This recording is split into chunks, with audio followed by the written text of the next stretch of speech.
Hey, it's Jeremy, Jeremy.net. I am a comic book artist, writer, creator, self publisher, and I share my creative process here with you online. If you enjoy these live streams, would like to get additional bonus live streams twice a month, you can become a Patreon subscriber for as little as $2 a month. These are extra long live streams, 2.5, 3 hours long. We do deep dives to some of the best art books around. You also get access to a Patreon exclusive Discord server where we share tips, feedback, art process talk, and more, and a online digital archive to read my comic books. If you'd like to connect with me throughout the rest of the month, see what I'm working on when I'm not here streaming with you guys, a deeper dive into my creative process, animated GIFs showing my creative process, all blog posts about what I'm reading, what I'm watching, what's inspiring me creatively, you can sign up for my free monthly newsletter. You'll also get a free digital sketchbook as a bonus. And if you'd like to purchase physical copies of my comic books, you can go to amazon.jeremy.net. I'll forward you to my Amazon author page. You can pick up all my books there. And if you want to check out what the books look like before you buy, if you go to the homepage of my YouTube channel, you can see book flip reviews of all these books before you pick them up. There should be links in the description for the videos. And if you want to know more, you can just DM me. All right, so let's get into it. We are continuing with these thumbnails. So I've actually taken a step back. So these are the storyboards for that story of the astronaut locked out in the space station. So what I've done is I've taken a step back here. And I consider the previous drawings I had done thumbnails, but I'm going to turn this layer off just for comparison to show you. I got, no, that's all of them at once. That's not what I want. I just want to show you like a couple. And this insists on putting all of them up at one time. All right. So when I started, the boards were a little bit, I still consider thumbnails. I consider them rough drawings. That said, they still probably had more detail than is necessary for working out the camera angles and the actual action. So what I've been doing now is going back and I'm trying to adjust the pacing, making sure that one cut flows from one to the next. The cuts make sense. The pacing makes sense. Hey, it's my boy Kingslow Fitness in the chat. And he says, good day, Jeremy. Cool, storyboarding again. Yes, I mean, you guys have seen me, how I continue to refine things. It's never just I dive right into the final thing. This really is me just going through, my process is just tweaking, doing a little bit more, tweaking, doing a little bit more, which ironically, storyboards are supposed to be fast and loose. But I want to get the storytelling right, and what that has made me, how that's changed my approach is, I feel like I'm taking all of these that I've done here, and let me turn that off, and I went back to the beginning now, except what I'm doing is I'm really trying to stick with stick figures and blocks and circles, and I'm using that to tell the story now. So really, really cutting this down to the lowest amount of story of marks as possible, so I can just go through and make revisions. And also, up at the top, I was doing what I normally did, which was draw a box and then draw the next panel and the next panel and the next panel. But now I'm just putting a pair of lines. Let me go to the actual layer, make sure I'm on the right layer.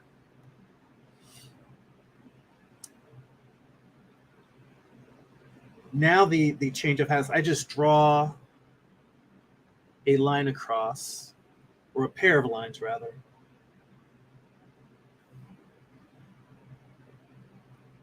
And then as I'm going, I'm just dividing these up.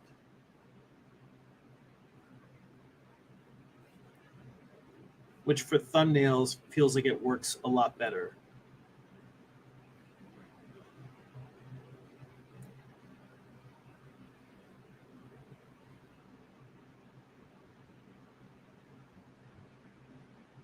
Although I'm going to make this a little bit narrower. That's still too wide.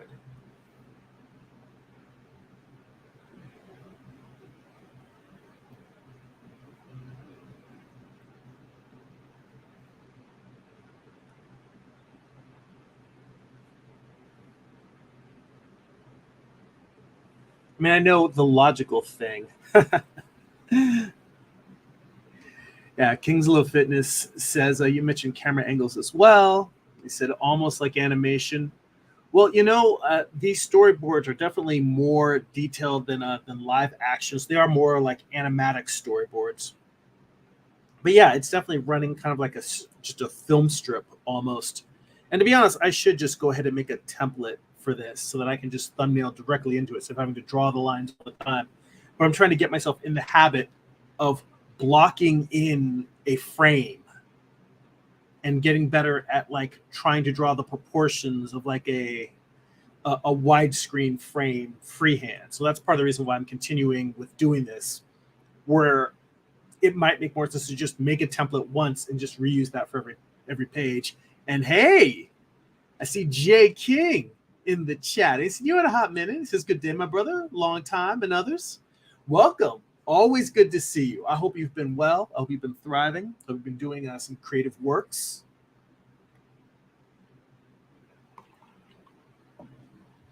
So basically, I just went back to the beginning to sort of figure out what shots I really want to keep in this. So you can't even tell that it is a space station because it's really just a squiggle. But, I'm starting with zooming in slowly in the space station, zooming in more. And then from this point, even though it's still a zoom, I'm trying to move in now, and I'm kind of made lines to mark the red little box that I've got there in the very first one is basically outlining where the module that the dog is going to be inside of, and the dog is watching. And I didn't really put much else detail besides that because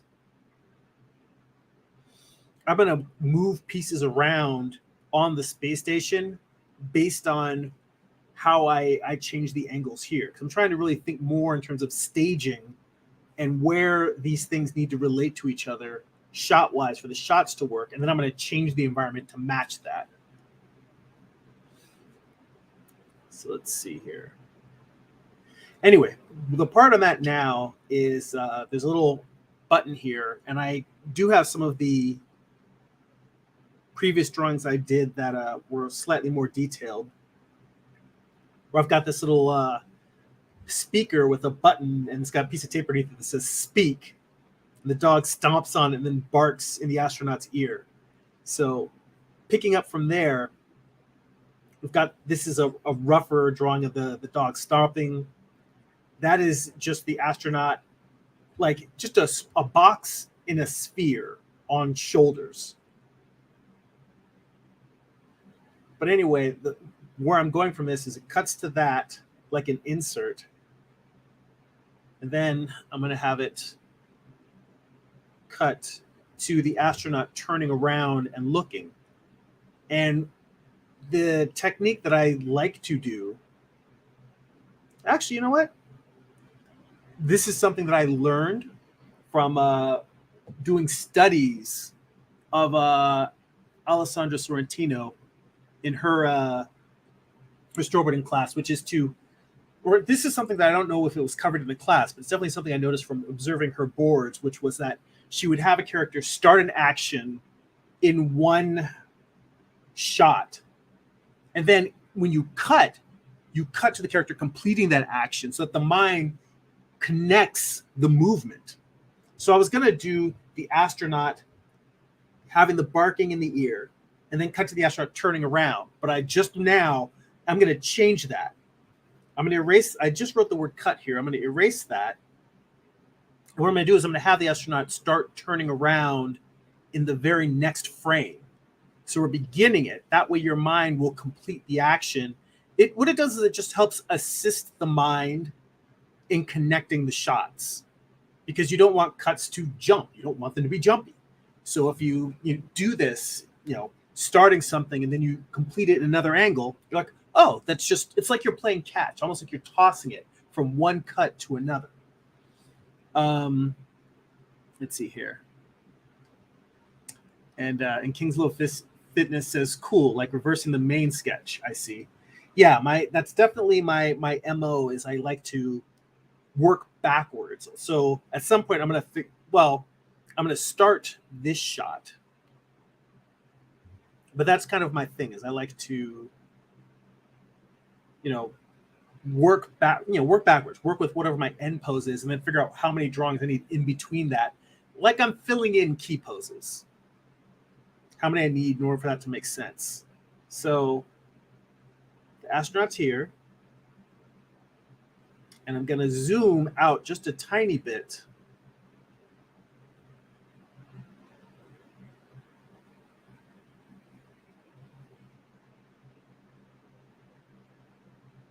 Arm up. And this is just to give that sense of turning.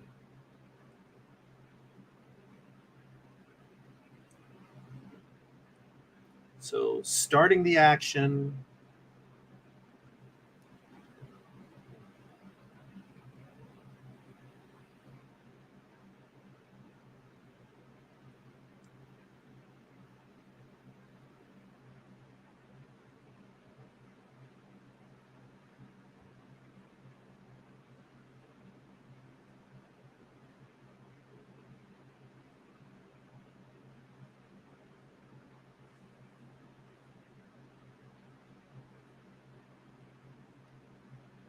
Fact, it's another thing I need to think about. There's two things that I am that was one thing I remember was start the action in before you cut and then complete it in the cut. The other thing that I forgot was I know that in live action you would just put arrows to indicate where someone is moving, but for this I'm actually going to try and remember to move in arcs. So it's not just, turning and facing this way. It is like the shoulder goes up and around, and the whole arm sort of follows that arc, kind of whipping around the body. So moving in arcs, which is that's like animation 101. Be like after the bouncing ball, the very next thing you learn is that you shouldn't, if you want things to feel like they have life, you shouldn't just have things move in a straight line. You should have things move in an arc. It could be a down arc, it could be an up arc, it could be arcing toward the camera or arcing away from the camera. But you want to have anything that moves move in an arc. It just creates more of a sense of life. So I'm going to, even though I like what I just started sketching, I'm going to erase that because I want to think about what is the arc of this movement. Or to be honest, what I think is I want to capture what is the arc of half of the movement, because I'm going to have the astronaut go through half of the movement and then cut. So if that shoulder is now twisting like this,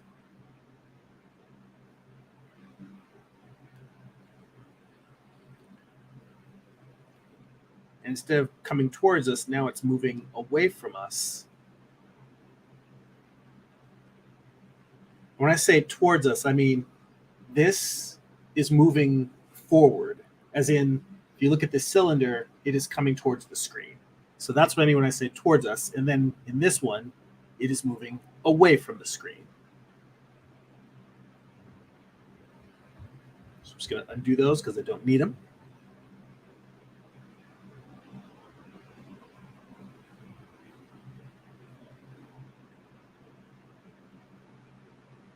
So let's see here. So King's Little Fitness says arcs may be in another color for clarity. That is a good idea. But I think the only reason why I'm not doing that from the get-go is because a lot of the storyboards I've been looking at for reference and inspiration don't really use arrows. And I know for me, arrows are just common sense part of animation storytelling. But I want to do this in the style of what I've been looking at for inspiration, and then just see what the response is, because maybe it does need that.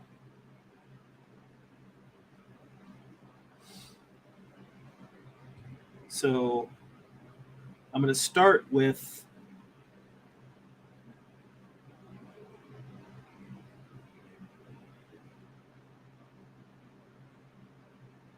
I'm trying to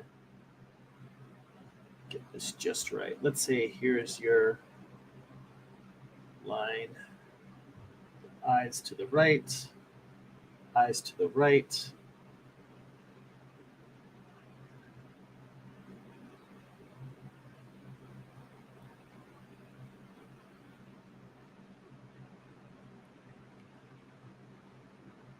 So I'm not even worried about the face, just what direction the eyes are going. So the eyes are turning to match where the body is going.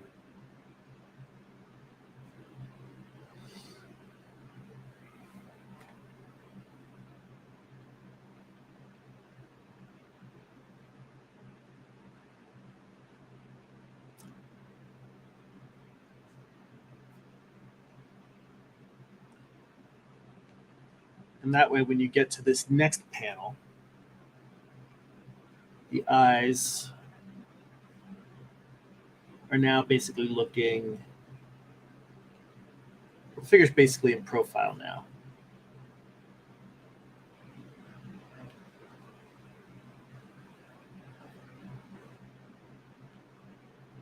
The reason for that is because when they complete the turn, the shot where we're close up, where we're starting this action, is basically the same as the shot where you see the astronaut yawning, and then, speaking of yawning, oh wait, that was a sneeze, not a yawn. I've got my biological wiring all messed up. Anyway, and I did use color here to indicate that there's a window, and that window is going to be important. This window where the dog is going to pop up the first time. So it's almost like we're going to cut back to that same shot where the dog, originally I was just going to have the astronaut rotate around and be looking at the dog in the window now barking. But, and actually, you know what?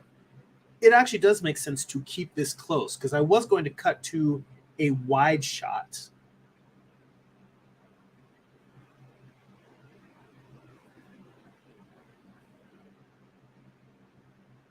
And I still kind of want to work a wide shot into there.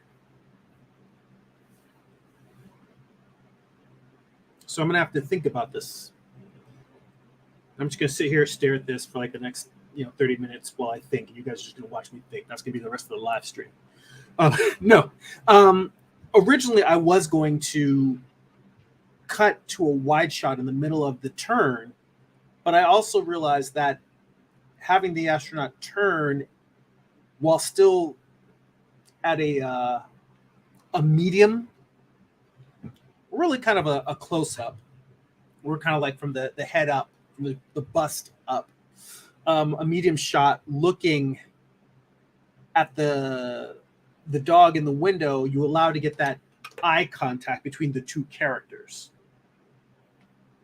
And I'm thinking now, instead of just cutting in the middle of this rotation, it might work better to just let them complete the rotation and see the dog, and then maybe start waving, and then cut to the wide shot of the dog waving, and then cut back in. Let's see. King's Low Fitness says, wait, the dog is tying away in panic. It's the dog isn't panicking yet. Right now, it's still going to be very, very happy and fun. The dog doesn't start panicking until the astronaut can't get back in. Right now, the dog just wants attention.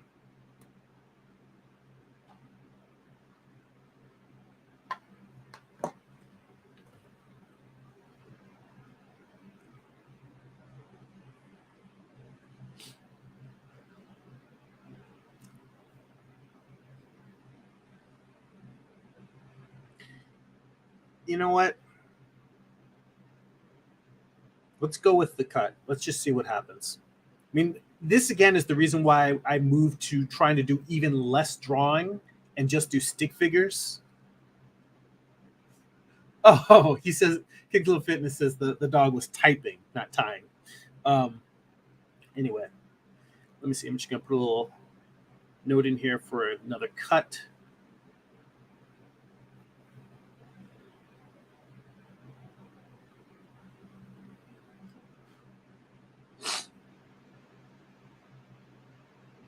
But yeah, drawing this in an even simpler style than I was before will, it's like that whole thing of doing your thumbnails in stick figures.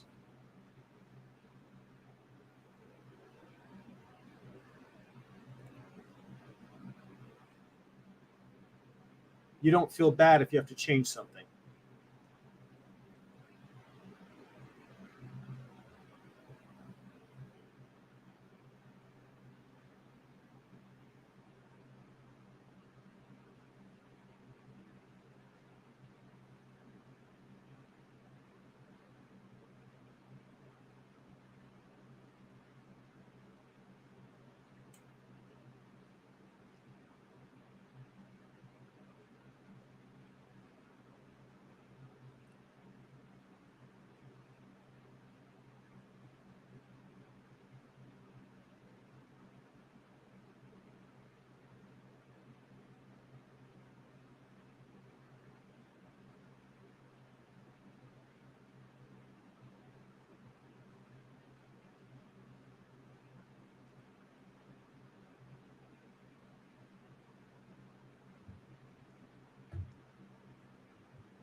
And King Blue Fitness says close up or headshot as she turns, sees the dog. You had that before at that cutscene. Yeah. And that's the thing that I was vacillating between. Because the shot, in terms of them making eye contact, works better as a close up so that you can see the dog sort of in the background. But I do feel that a wider shot here just helps ground the environment because there's a lot of close shots in this entire board. It's all like detail showing that the airlock isn't working, showing the dog trying to figure out the mechanism, the pantomime for the astronaut trying to explain what lever to pull to override the airlock. All of that stuff is a lot of close-up shots. So I want to try and do some wider shots early on, just to give a sense of environment and location. And that said, I may sketch this out and then come back and say, you know what, it needs to be a tight shot. Part of the process for me is doing it, exploring something that I'm not certain about.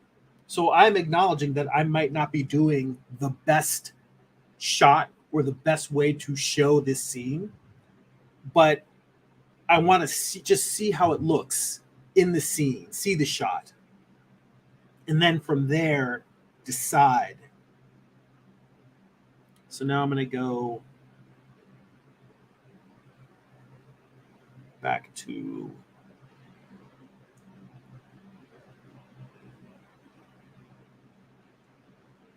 wide.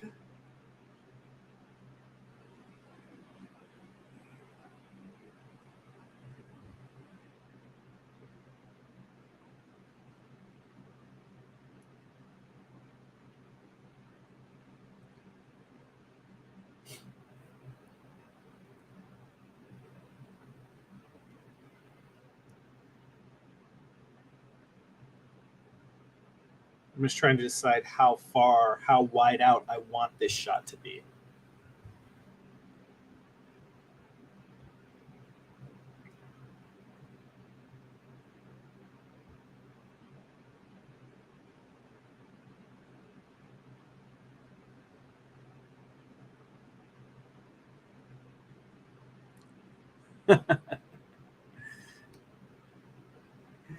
Kingslow Fitness says, very interesting within this deep dive. I should have done some studies to prepare for how I feel, as like a class.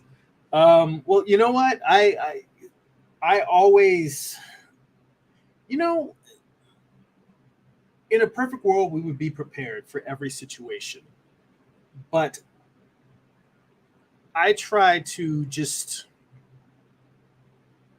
for me, I try to give myself the grace of knowing that I'm not going to be able to think of everything,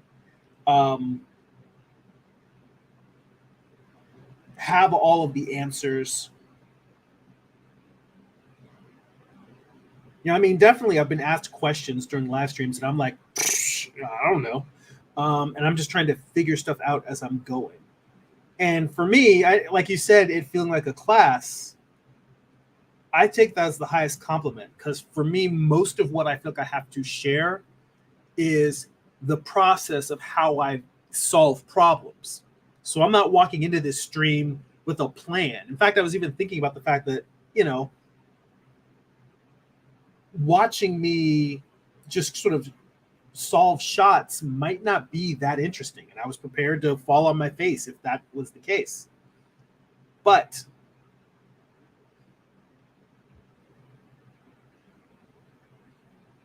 the larger point is just that the problem solving is to me the most valuable thing. It's not the having the answer. It's the tools or the approach. Like, that's what I feel is the thing I have to offer the most, and that I like to share with others, is the approach to solving problems. It's not having the answer. It's just, this is how I would try it. And when that fails, let me try this. And when that fails, let me try that. And I've been in situations where everything I've tried has failed, and then I got to either get really inventive with my solutions, or usually if I try like 3 different things to solve a problem and none of them work, that's when I go to research and I look at other artists or storytellers, and I try to find examples of the same type of problem that I'm trying to solve, and then say, all right, how did this person solve this problem? Let me try their solution. Does that work? Well, it kind of works, but not quite. But what happens if I tweak it? Because sometimes it's a matter of just adding my personal flavor.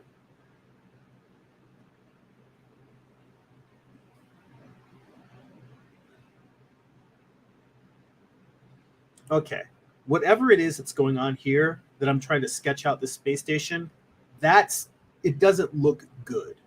So what I'm going to do instead is just erase this space station completely. And I'm going to complete the arc of them rotating and waving at something.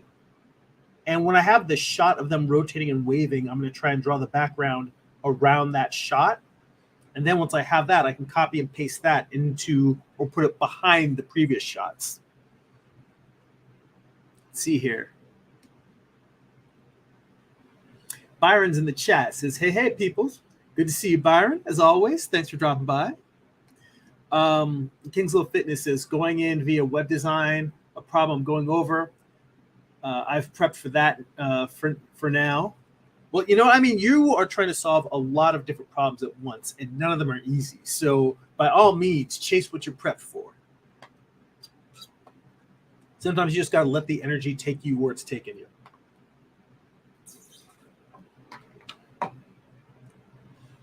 All right. So I'm just going to complete the action here. This arc of rotating.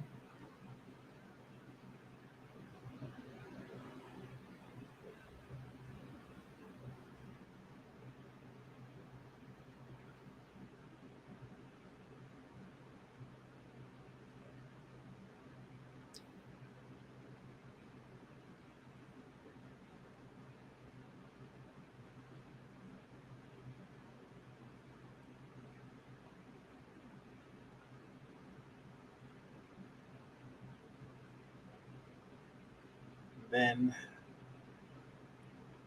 reaching out.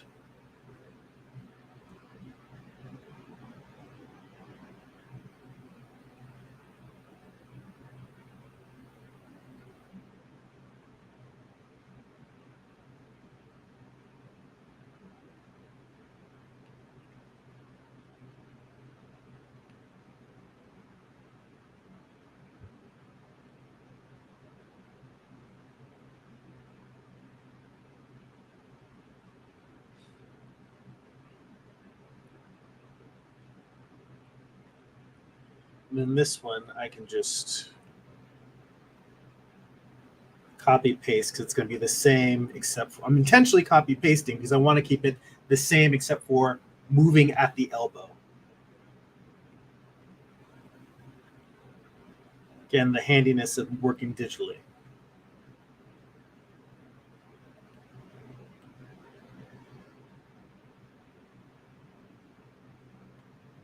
Let's see here. Paul's in the chat. Paul Pate, folks, says driving and listening. And whatever you do, don't look at the screen because I want you to get to wherever you're going safely. But thank you I'm glad that I'm interesting enough that it's worth listening to while you're on the road. Anyway, I'm just continuing with rougher thumbnails. I'm devolving, going rougher and rougher with these as I'm working on this astronaut story. And hey, I see James joined us. James in the chat says, look like you have facial expressions as well as an expressive quality to the shot. Thank you. I appreciate that. I would say that the bottom shot here that has this woman smiling, that was from the first pass that I was doing earlier, a week or two ago, where I was drawing more detailed, whereas I'm just doing stick figures now, and all I'm really doing are just eyes and maybe a mouth to try and capture whatever an expression is. Like even this is an astronaut with their helmet on, yawning, with their hand coming up to the helmet. So that is where I have simplified things for the thumbnails. My thinking that once I get all of the shots just the way I want them, then you just do cleanup, which is really just me drawing the way I normally draw. Just simple, rough sketches, volumetric, but trying to get some interesting shape language in there. I mean, and that's something I'm going to have to develop because normally when we talk about shape language and having characters have interesting silhouettes, I tend to overwork that and labor over it to get it just right. And I think with storyboarding, it's like I have to learn to capture those things quicker. So this is practice. Yeah. And let's see here. King's Low Fitness says, that's what I'm going through via design on paper for the visuals. I've been looking all the while without seeing the screenshots. And James asks, is the red like a construction line? No, the red is not a construction line. It's just me drawing. So I have a reminder of something that's going to be important. And I haven't figured out how I'm going to make that stand out yet. I'll probably just do it with tone and maybe a shift in color so that something that's important will pop. It won't be as vivid as a bright red. But the idea is that when we're zooming into the space station, that module that I have that's red up here is going to be the window that the dog is looking out of. So I want to make sure that when I draw this, I try to visually connect those two. Like I want to make sure that originally I just drew a window, and the reason why this has a hexagon, a very crude hexagon, or not hexagon, whatever is an 8-sided shape, octagon. The reason why it has a crude octagon around it is because I realized that just by making the window a shape other than round or square, it will help tie into this shape when the space station is really, really small. We're zooming in. So I'm just going to have to remember to make this window on the space station an octagon as well. So that's the purpose for that, is to remember to connect those two shapes. The second part here, we cut from, once we see the dog's head, and that's what that little eye looking symbol is supposed to be, the dog's head inside of the octagon window. Once we see the dog's head inside the window, we cut inside, and then there's this red box down here. That red box is going to be the console that has the button that allows the dog to speak, or rather bark, to the astronaut.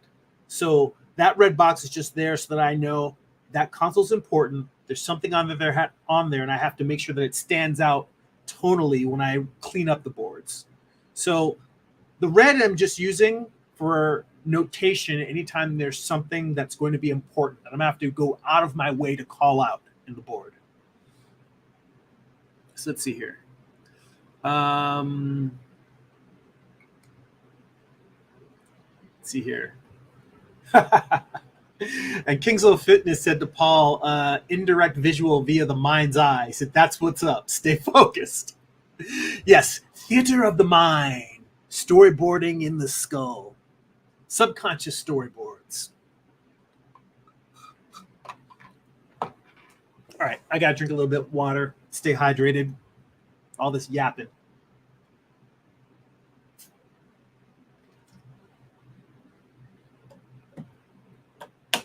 All right.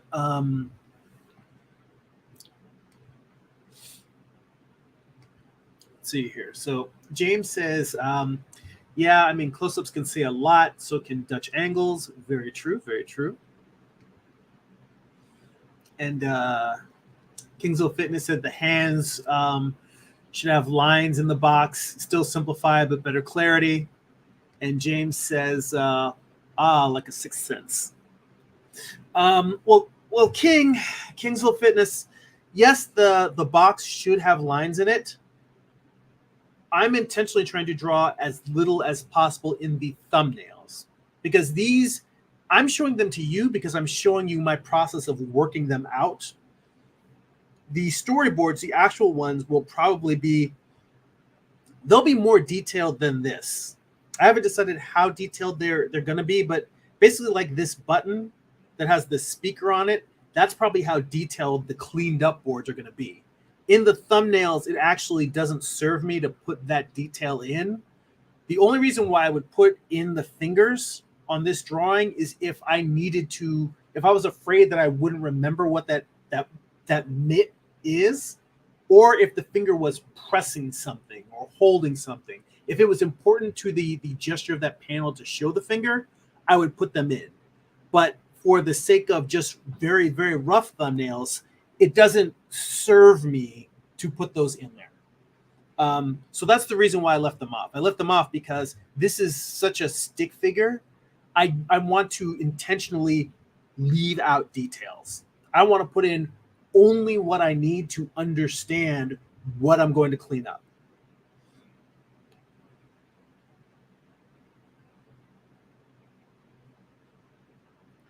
So now from here, I'm just going to have the hand waving.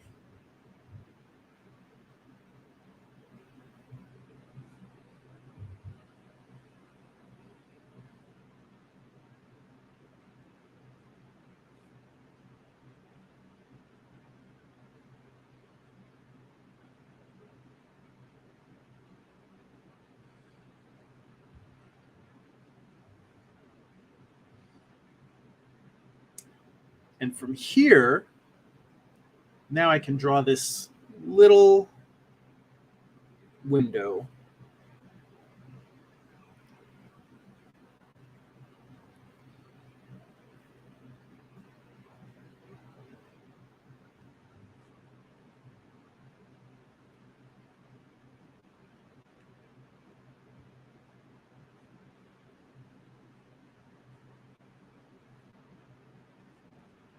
And simply by having the framing of the completed motion of the astronaut, now I actually know what needs to be the background for all of these other shots.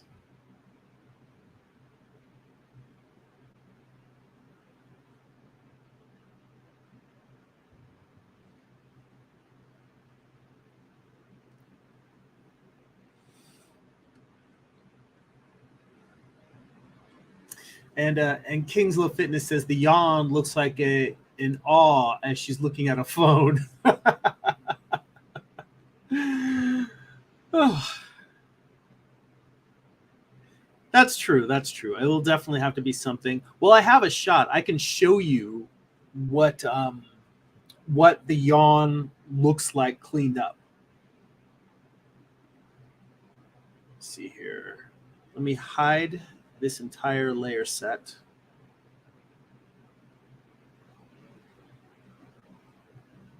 Go back to the previous. In fact, I should probably move. No, I'll leave those down there. I get a little weird about file management sometimes when I have like a whole bunch of layers. Oh, here it is. So this was beyond the first time I was doing a rough pass. And I realized that even though these are still very rough thumbnails, this was the thing where I was looking at these and was saying, I'm spending for something where I'm going to be redrawing everything. This is still way too much detail.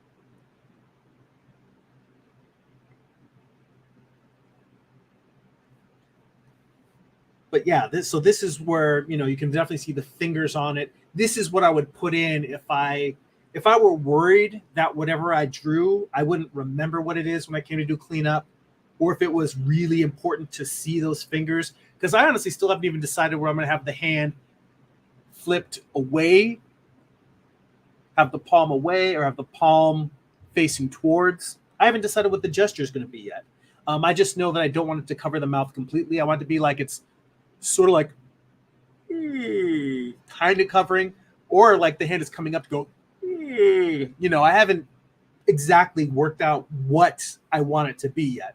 And that's one of the reasons why I'm saving all that for cleanup. I'm saving that detail because working out that detail here does not serve me. It's putting in detail that's wasted, or it's kind of like, well, it's wasted in the fact that if I'm going to do a cleanup pass anyway, it's like I'm cleaning up the thumbnail before even deciding what shots I am or I'm not going to keep. So I will get to working all of that out, but it doesn't feel necessary at this stage of these roughs. So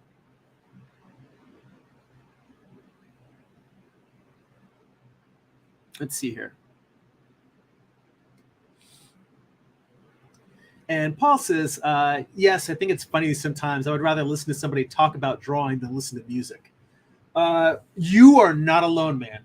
That is my happy place. Whether it's listening to other YouTubers, the art casters, love listening to those guys. Hey, there was a new, well, I shouldn't say new because it's a repeat or an encore episode, but there was a new Draftsman podcast interview that Stan Prokopenko did with Carl Kopinski. And that was a great show to listen to. I'll recommend that to all you guys. And in fact, I'm not even sure if it's on the YouTube Draftsman channel, because I have them on my podcast feed. Normally, when I listen to Draftsman, I just listen to the audio. But yeah, just listening to artists talk about the process, it's like this is something I was talking about with my wife, about the fact that artists, by the solitary nature of the work, are very isolated.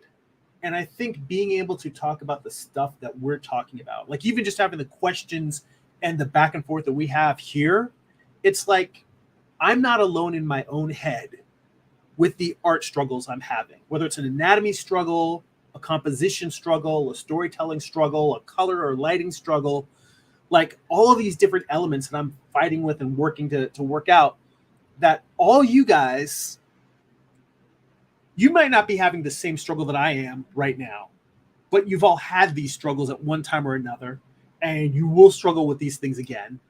And it's that nature of being comrades in arms. I think for me, that is the allure. Having an art community is important because art is so solitary.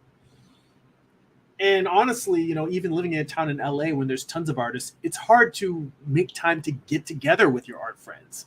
Hell, just in LA, traffic alone can make driving from one end of town to the other take an hour and a half ordeal, So being able to meet in person isn't always convenient. So stuff like this, just being able to talk with other people when we're doing these creative things, And honestly, getting creative encouragement from fellow artists that you greatly respect. Like, for instance, my buddy 47 is said it's looking great, by the way. I greatly appreciate that. He's a fantastic artist. Aside from his web comic, he does great concept art, storyboards. Definitely any thumbnailing that he's giving me encouragement on, I take that as high praise from someone who is a consummate professional. So thank you, man. I appreciate that. Let's see here. Oh, there we go. He says, I'm hitting the storyboard grind this fall to get some ideas out, same as you. All right, yeah, everyone's grinding. James asked Carl Kapinski. Let me see if I can spell it correctly. It's Carl with a K, but I am going to attempt to spell his name, and I will probably butcher it. But it is, I believe it is KarlKopinski.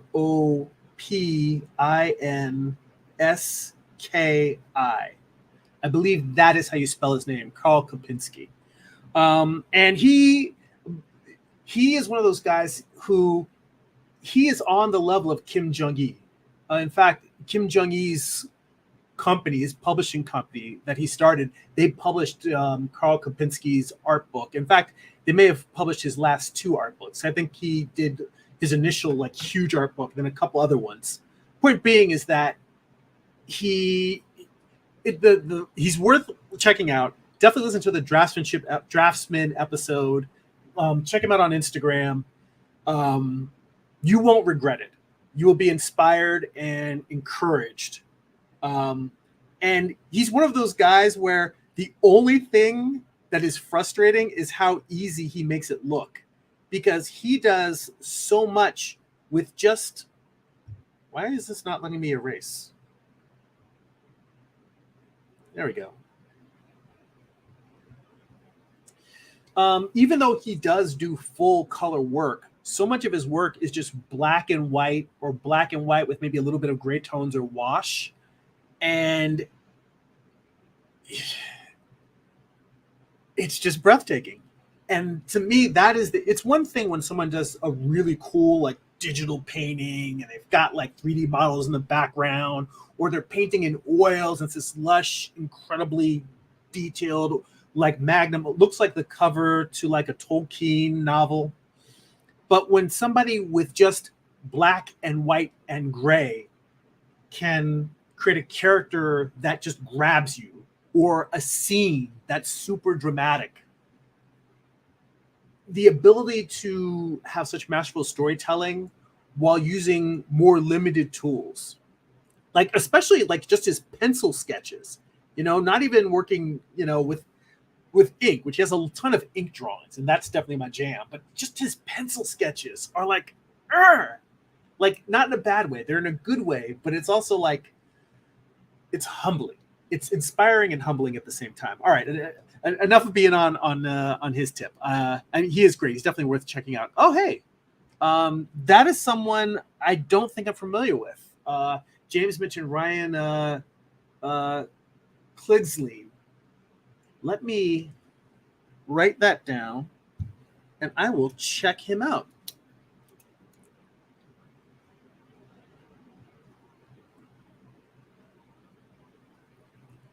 It's always nice to have other artists to have. Or Kingsleyan. That's how it looks like it's spelled. Or Kingsleyan. All right. Spent all this time trying to figure out how to write and pronounce other artists' name, get some damn storyboards done. And Kingslow Fitness says storytelling struggle. He said everything else in a sense would add up to it. Oh yeah, that's right. He said I'd use that as a pun. Yeah, storytelling struggle. I think that's a good one.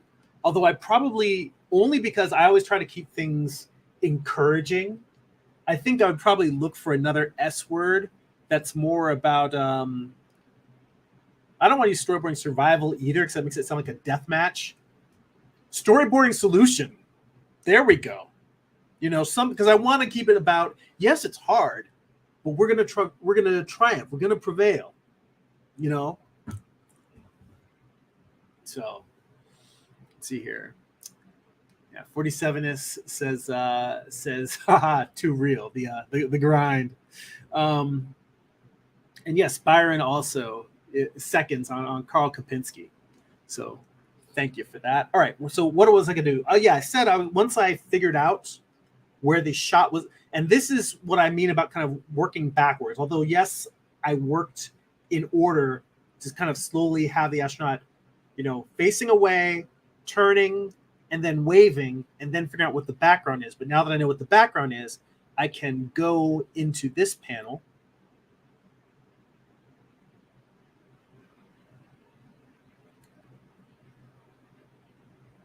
I can duplicate, copy, paste. I'm going to move this down just because I want to have some room to draw on it. Erase out the astronaut here, and now I just have the environment. You just complete the rest of it without him there. And then what I'm going to do is I'm going to drop the opacity down, because otherwise the lines may get in the way of the other shots where the astronaut's turning. And then I'm going to drop duplicates of this behind the other shots leading up to it.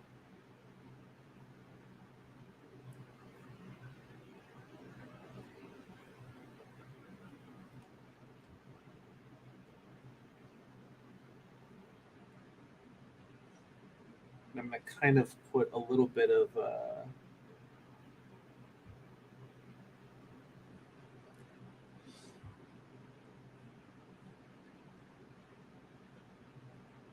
space behind there.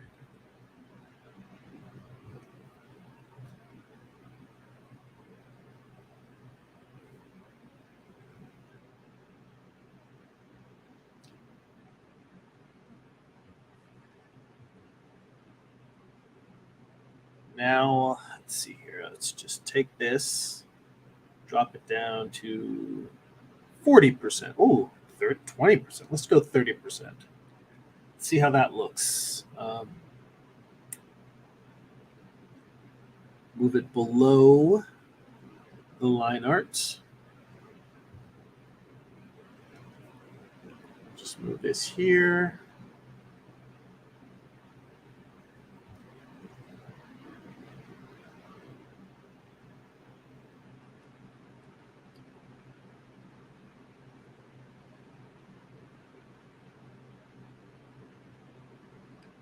Duplicate.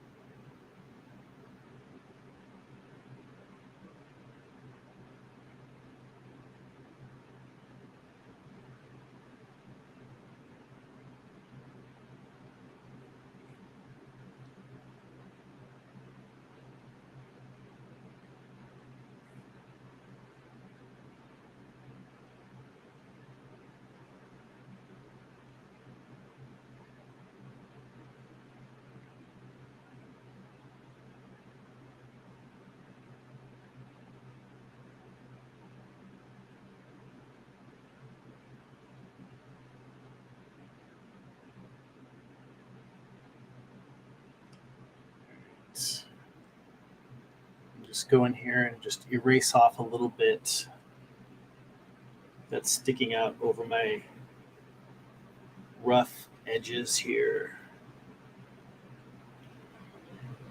I haven't used it in a while, but I kind of want to have my little it's over my work bag. I guess I could just go grab it. My little keyboard that my buddy Carl Alstetter got me, because it'll actually allow me to arrow nudge things the same way you would in Photoshop.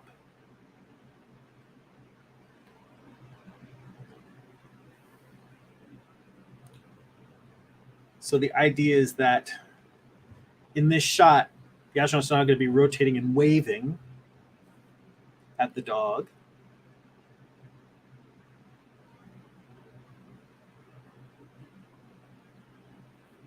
And to be honest, I feel like this shot could be just a little bit wider to give that sense of like space majesticness.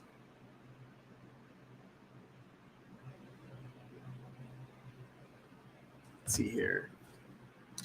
47ness has to bail. Good to see you, man, as always. He says, absolutely, it's fun confronting the problem and resolving it in art form.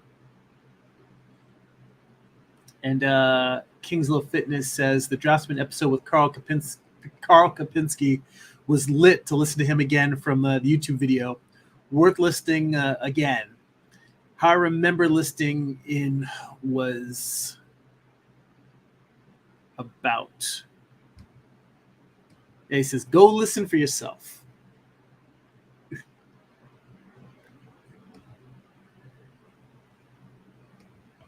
And he also says, and it's Kingsley the artist.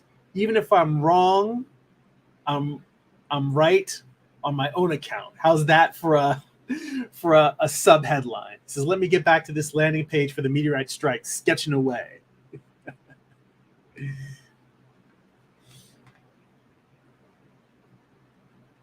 All right. So I'm going to take all these little extra backgrounds that I drew, and I'm going to merge just those. But I'm not going to merge them with the entire background just in case I need to drop them out for some reason. But this is something I did. I did the same thing here where you can see me turn the backgrounds off, except for the very first one that I drew. I did the same thing up here when I cut to the inside of the module where the dog is watching. I drew that first sort of wide shot of inside of the cylinder. Then I took that shot and erased the dog and then just blew it up a little bit, panel by panel by panel. In fact, I can turn off all of these so you can see. Let me turn this back on. So each one of these is just me duplicating that first frame, then enlarging a little bit, enlarging a little bit, enlarging a little bit. Then I dropped the opacity and sketched the dog on top of it so that I can do, this is kind of a wide shot. The dog turns away from the window, comes at the camera, turns around, and now comes back and lands at the console, but now much closer. So kind of like transitioned us. We slowly zoomed in while the dog moved around the frame. And then from there, when we cut to the close-up of the panel and then close-up of the dog's silhouette over the button, it's like that cut makes sense now because I zoomed us in enough that we can relate the two. In fact, we should be able to see the button. I'll have to work out the details of it. But the idea is that I want to have the dog's paws far enough apart that you can actually see the button between the dog's paws before pressing. And maybe that means I should put the paws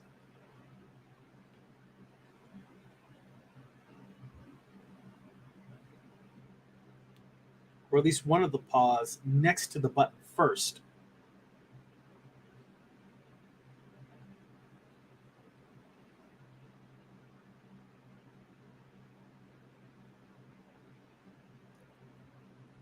So this is a way in which I'm kind of using layers to kind of help me work my way around the scene. And I am going to insert one more shot that I don't know if I'm going to keep, but I want to see what happens if I go even wider with the astronaut turning around, waving. And by the way, so we're at an hour here, so I'm pretty much going to do this shot and maybe the next one, and then we're going to call it a day. So if anyone has any last minute questions or thoughts or anything that they want to share, now's the time, because after this, we're going to wrap it up in the next 5 minutes or so. Anyway, I'm going to try just seeing what happens if I have this zoomed out a little bit further. So now it really is a stick figure.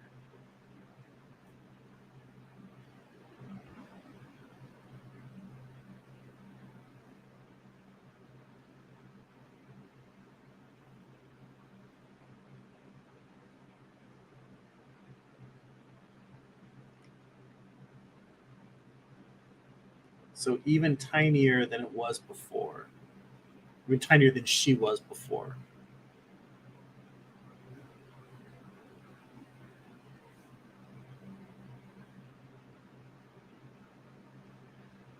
But even that, this little stick figure, just drawing one elbow facing one way and then one elbow face like, yeah, the arm moving one way and then the other way, similar to the way I would draw the tail wagging. That's it. That's all I'm using to communicate an arm waving.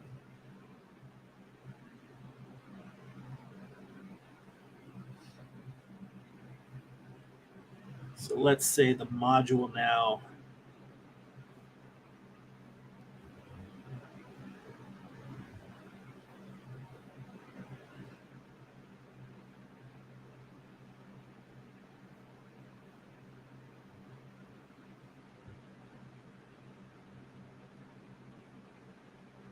it's more like this.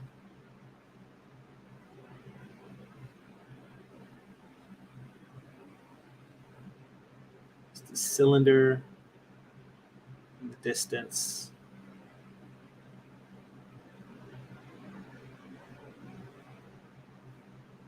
Mounted to a bigger cylinder.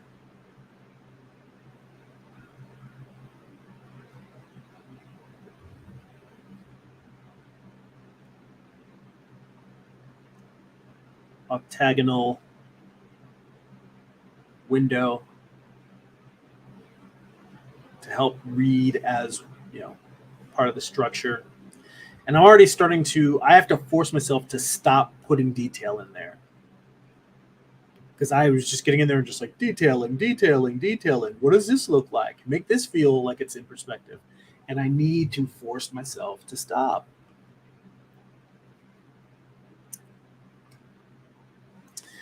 And Kingsley says, an in-between, close-up of the paw and the button centered, visuals in the head animated. Let's see here. Yeah, that's what this shot over here is. Hang on, let me go back to, where is it? Hide this again, scroll down, turn this on. Actually, I think I have this. So I had a shot. The way I initially intended this was that I was going to have a shot where I have that close-up of the button, and then I was going to have a close-up of the dog's silhouette over it. And then the shot after that is like this, but with the dog's paw coming down onto the screen. Let me turn this back off. And then you get this shot of the dog's paw slamming the button. So that's how it's actually going to play out. These thumbnails are just shorthand to indicate those things. Because again, what I'm trying to do is strip out all but the most necessary detail while I'm thumbnailing. I'm trying to make my thumbnails even more thumbnaily. Like I almost want to get to the point where I would need to write notes to myself to remember what something is. Like I want to go one step above unrecognizable.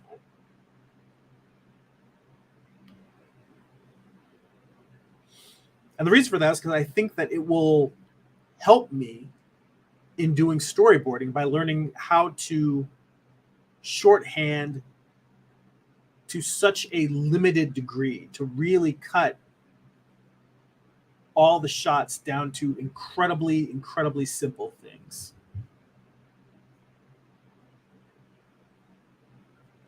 And now that I'm drawing this wide, it makes me want to put the little thing that I put off to the left above the astronaut. Those are going to be solar panels.